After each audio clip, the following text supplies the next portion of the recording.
It wasn't just the outburst. What stunned many was how Cleveland's PR team jumped into overdrive to manage the fallout, not from Stefanski, but from Shedeur Sanders. Even before the practice clash hit social media, insiders had flagged unusual behavior. PR handlers assigned to Shadow Sanders, radio silence around his name and pressers, and a growing discomfort any time he spoke up. The leaked footage didn't expose a crack. It ripped open the wall, hiding months of silent tension. Stefanski's refusal to even name Sanders publicly became its own form of indictment. If you're into the real story and all the messy twists they don't show on highlight reels, go ahead and subscribe. And if you're sticking around to see how this Browns QB chaos plays out, you should definitely be subscribed. This wasn't a rookie causing drama. This was a quarterback being erased in plain sight. The Browns' culture of control, favoritism, and media censorship comes into sharp focus through this single confrontation. It isn't just about a heated argument. It's about systemic efforts to diminish a talented quarterback's presence, voice, and future. The footage serves as proof that Sanders' fight for recognition isn't just uphill. It's rigged from the start. Shedeur Sanders wasn't just asking for more reps. He was demanding answers. And when Cleveland Browns head coach Kevin Stefanski couldn't or wouldn't give them, things exploded. The leaked practice footage is damning. Shedeur, calm but clearly fed up, confronts Stefanski on the team's offensive strategy. He's not yelling. He's not grandstanding. He's doing what any quarterback with vision and pride would do, asking why he's still on the bench while the offense flounders. Stefanski, looking cornered, sidesteps every question. And just like that, the whole Browns PR machine gets exposed. This wasn't a one-off argument. It was a flashpoint in a larger, uglier pattern, one that's been simmering since Shedeur arrived in Cleveland. Because while the internet is still debating the optics of that practice clash, those who've been paying attention see exactly what's going on. It's not about competition or development. It's about control. It's about favoritism. And yeah, it's about bias. You've got a 2-7 team, a failing offense, and a head coach who won't even say Shedeur's name in public. PR reps are shadowing him like he's a liability, not a franchise quarterback prospect. Teammates aren't blind. Fans aren't dumb. And now that the footage is out, the mask is off. Let's get this straight. Shedeur Sanders isn't some diva demanding the spotlight. He's a young quarterback who's been grinding since college, only to be systematically overlooked. And a huge part of that has nothing to do with his play, and everything to do with his last name. The NFL has always been weird about legacy kids, especially when that legacy comes wrapped in charisma, confidence, and the audacity to speak up. When Shedeur went viral for a bold, no-nonsense interview where he said he was ready to play, the organization didn't applaud his ambition. They shut it down. Suddenly, media mentions dried up. Stefanski dodged questions. PR staff were assigned to micromanage every public move Sanders made. It was like they were trying to ghost him from the inside. And in a league where visibility matters, where narrative shapes opportunity, that kind of internal blackout speaks volumes. Meanwhile, Dillon Gabriel, let's talk about it, is out there starting games, underperforming, and dragging the offense through the mud. The numbers don't lie. The wins aren't coming. And still, it's Sanders who's getting silence and side eyes instead of reps. There's a reason people are using the word systemic here. This isn't just bad coaching.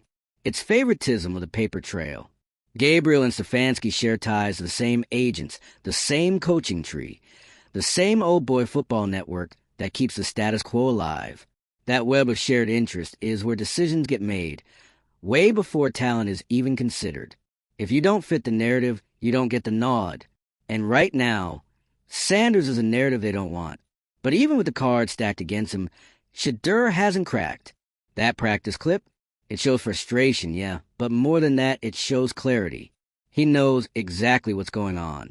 He calls out the strategy, questions the process, demands transparency.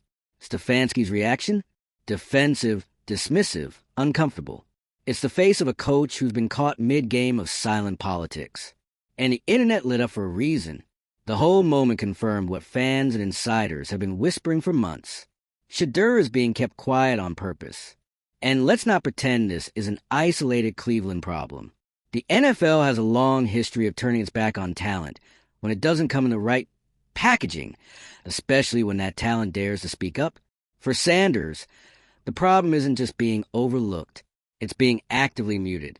His confidence is treated like ego. His leadership is seen as attitude. His father's influence becomes a red flag, not a resource. But even through all that, Sanders has kept his cool. No messy interviews. No angry posts. Just consistent effort, quiet resilience, and, when needed, a direct confrontation that the entire league just watched go viral.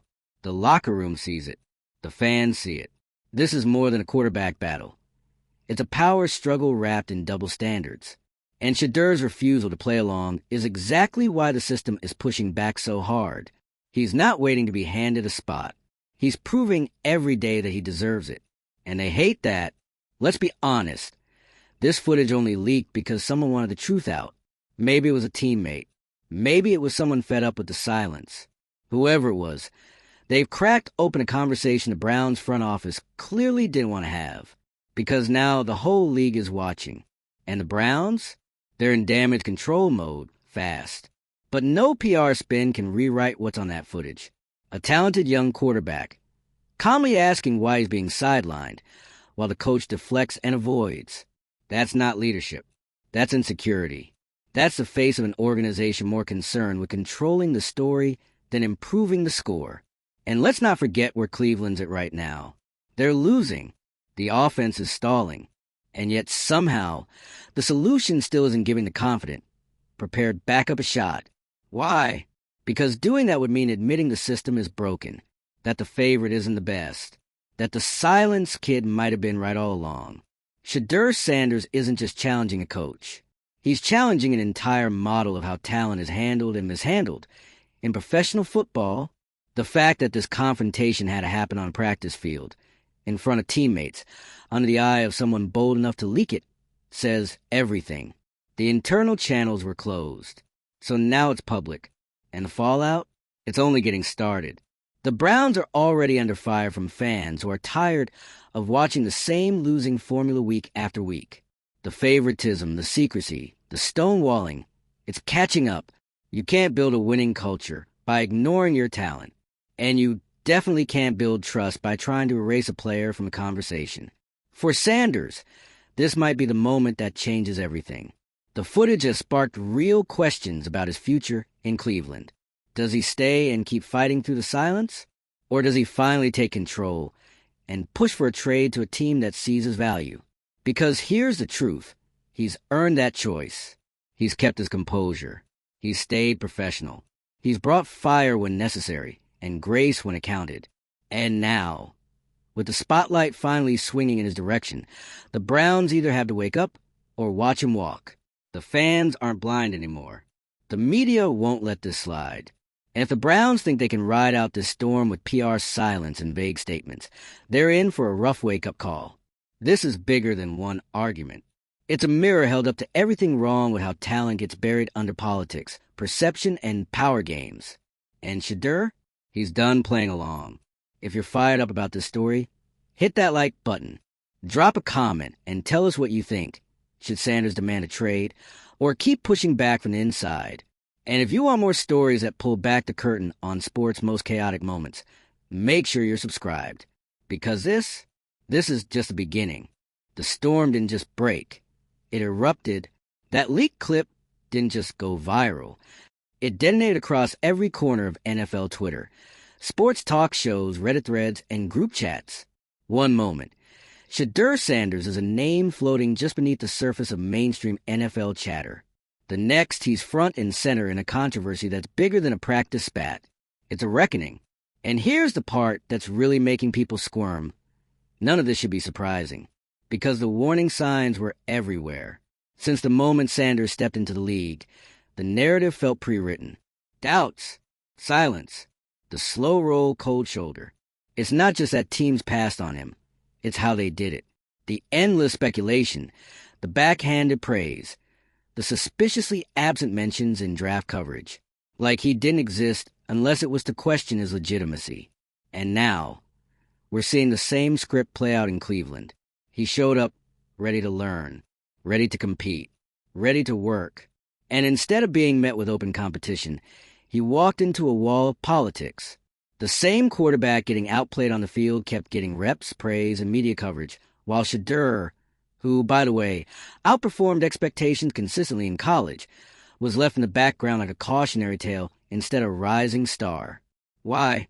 Why has a quarterback with his skill, poise, and presence been treated like a liability? Simple. It threatens the pecking order. Because what happens when a player who doesn't have the right network, the right agent, or the right story dares to show up ready to lead?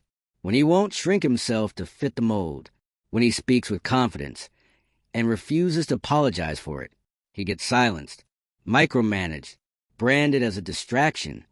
And let's not ignore the layers here. This isn't just about football politics.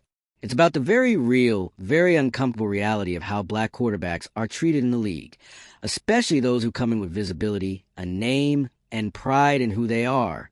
It's the old narrative of, you should be grateful just to be here, getting dressed up in suits and sanitized interviews. But Shedeur isn't playing that game, and the footage proves it. His composure in that confrontation is chilling, not because he's explosive, but because he's surgical. You can see it, the directness, the professionalism, the quiet insistence. He's not yelling. He's not throwing shade. He's calmly holding leadership accountable, asking for clarity, pointing out the disconnect between the offense's failures and his exclusion from the conversation. And that's what scares them. Because he's not just asking why he's on the sidelines. He's exposing that no one can actually answer the question without admitting the bias behind it.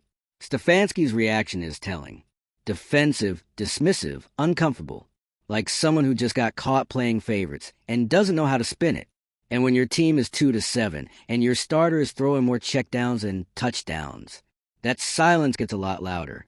Let's talk about Dillon Gabriel. Because if this whole situation is a fire, Gabriel is the gasoline they keep pouring on it. He's not the villain, but he is the symbol of the problem. A quarterback who's underperforming, who's part of the coach's inner circle through shared agents and past coaching connections, and who keeps getting every benefit of the doubt, while the more prepared backup can't even get a meaningful rep in practice. That's not development. That's protectionism. It's not just that Shedeur isn't playing. It's that no one will say why. That silence, that PR-led avoidance of his name, that's not strategy. That's erasure. And let's be crystal clear. The Browns didn't just accidentally fall into the situation. They've been building it. Assigning PR handlers to monitor Sanders, censoring interviews, dodging every media question that even hints at his role in the offense. That's a concerted effort to shrink a player's presence because his very confidence threatens the status quo. It's not just disrespectful. It's strategic marginalization, a slow drip of erasure, designed to break a player down without ever saying it out loud. But it hasn't worked, because despite the cold shoulder, the power games, and the silence, Sanders is still standing, still prepared, still unbothered. And now, thanks to that leaked footage, he's had a whole lot more people in his corner. The locker room isn't stupid. Players know when one of their own is being sidelined unfairly. And if you think this kind of stuff doesn't affect team morale, think again. It fractures trust. It kills buy-in. Because how do you tell guys to give it their all when the people making decisions are more loyal to relationships than results? This goes deeper than Shedeur snaps. It's about culture, credibility, the unwritten rules that decide who gets a shot and who gets shut out. And now, all of it is unraveling in real time. The Browns tried to keep this quiet. They thought controlling the media narrative would control the story. But social media doesn't play by those rules. The footage is out. The damage is done. And now, the team has two choices. Admit the problem and start fixing it, or double down and let the situation drag them down even further. Because make no mistake, this doesn't end with a statement or a press conference. It ends with action. Either Shedeur gets the opportunity he's earned or he walks, and he won't be the one who looks bad doing it. And if he does walk, the ripple effect won't stop with Cleveland. It'll raise questions across the league about how talent gets developed, and more importantly, how it gets buried. This story has already become bigger than the Browns. It's a spotlight on how the NFL still struggles with visibility, equity, and fair treatment when players don't fit neatly into the molds decision makers are comfortable with. Shedeur's story isn't over. Not even close. In fact, this might be the turning point. This confrontation, this viral, unignorable moment, has already cracked open a system that thrives on silence. And now that people are talking, watching, and asking hard questions, the league has to respond. Because players aren't just athletes anymore, they're platforms. They have followings. They have voices. And when those voices are ignored, the backlash will come. The Browns can't sweep this under the rug. And honestly, they shouldn't. Because in the chaos, there's an opportunity. An opportunity to do something rare in pro sports. Tell the truth, fix the culture, and actually reward talent over politics. But whether they take that opportunity, that's still up in the air. One thing's for sure, Shedeur Sanders has already proven he won't be silenced. And now that the world watching, the Browns have a choice to make. Do they keep pretending everything's fine while their record tanks? Or do they start making room for a player who's done nothing but stay ready, stay professional, and demand the respect he's earned? Because at this point, the silence says more than any press release ever could. The movement has already started, and it's not slowing down. Because once you've seen that practice footage, you can't unsee it. You can't pretend the silence surrounding Shedeur Sanders has been normal. You can't explain away the evasive press conferences, the refusal to acknowledge his name, or the PR babysitting as anything other than what it is: suppression. Let's call it what it is. This isn't just about one quarterback getting benched. It's about an organization deciding that control matters more than performance, that preserving their image is more important than giving a prepared, talented player a chance to lead. And Cleveland? They're crumbling under that choice. Week after week, the losses stack up. The offense looks uninspired. The play calling? Vanilla. The chemistry? Non-existent. But somehow, the guy who's been sitting there, fully suited, fully focused, and fully ready, he's still watching from the sidelines while everyone pretends the obvious solution doesn't exist. That's not mismanagement. That's sabotage. And you have to wonder, if Shedeur Sanders wasn't Deion's son, would he be treated this way? If he didn't come with confidence, a platform, and a spotlight, would the league be so hell-bent on keeping him quiet? Because let's not forget, this whole narrative didn't start with a tantrum or a meltdown. It started with an interview, a calm, confident statement that he was ready to play. That's it. And instead of leaning into that hunger, the organization responded by shutting him down. Since when is wanting to compete a red flag? It's the oldest tactic in the playbook. If a young player is confident, label him as entitled. If he questions authority, call him difficult. And if he refuses to shrink himself, freeze him out and hope he breaks. But Shedeur hasn't broken. And that's what makes the situation so explosive. He's still showing up, still doing the work, still keeping it professional. Even while the team acts like he's some PR risk instead of the best shot they have at turning their season around. And while they're scrambling behind the scenes to contain the fallout, the public is connecting the dots. This isn't just a personnel issue. It's a culture issue. The kind of top-down rot that keeps franchises stuck in mediocrity year after year. Because ego and relationships take priority over results. And when you start stacking up the connections, shared agents, coaching loyalty, media silence, it paints a picture that's hard to ignore. Dylan Gabriel might not be asking for favoritism, but he's benefiting from it. And the longer Stefanski refuses to explain why Sanders isn't getting reps, the more obvious it becomes. This isn't about what's best for the team. It's about protecting a system that rewards loyalty over merit. And let's not pretend this doesn't affect the locker room. Players see through the politics. They know who's balling in practice. They know who's staying ready. And when a guy like Shedeur gets iced out, it sends a message to everyone. Play the game off the field or get sidelined on it. But here's the twist. The very thing they've tried to silence is now louder than ever. That footage wasn't supposed to see daylight. That moment wasn't meant to be shared. But now that it's out, the organization can't pretend anymore. They can't keep hiding behind vague coach speak or filtered interviews. Because the reality is now public. And it's ugly. It shows a young player standing up for himself, questioning why the system's broken, asking why accountability doesn't apply to everyone.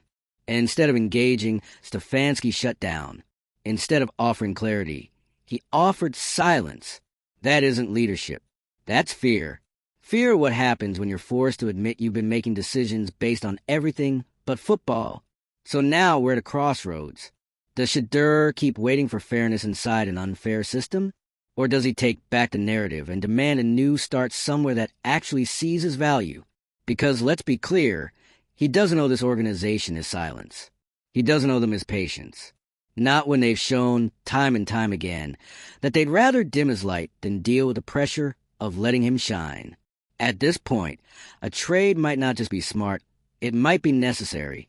For his career, for his peace, for his future. Because staying in a system that refuses to evolve, that punishes confidence and rewards connections, isn't development, it's damage control. And Shedeur Sanders isn't here to be controlled. He's here to compete. The Browns now have a choice. They can either admit the bias, tear down the wall, and give Sanders the real shot he's earned, or they can cling to their favorites and watch the season burn down in public. But either way, the silence is broken. The footage has done what weeks of gaslighting couldn't stop. It's made the truth undeniable. Shedeur stood his ground. And in doing so, he just exposed everything the league still struggles to hide. So if you're still watching this mess unfold and thinking, there's no way they keep burying this guy, hit that like button. If you've got thoughts, drop them in the comments. Should Shedeur stick it out in Cleveland? Or should he bet on himself and bounce? And if you want more behind-the-scenes breakdowns of the NFL's wildest moments, the chaos they don't want you to see, and the drama that turns locker rooms into pressure cookers, go ahead and subscribe. Because this saga, it's far from over.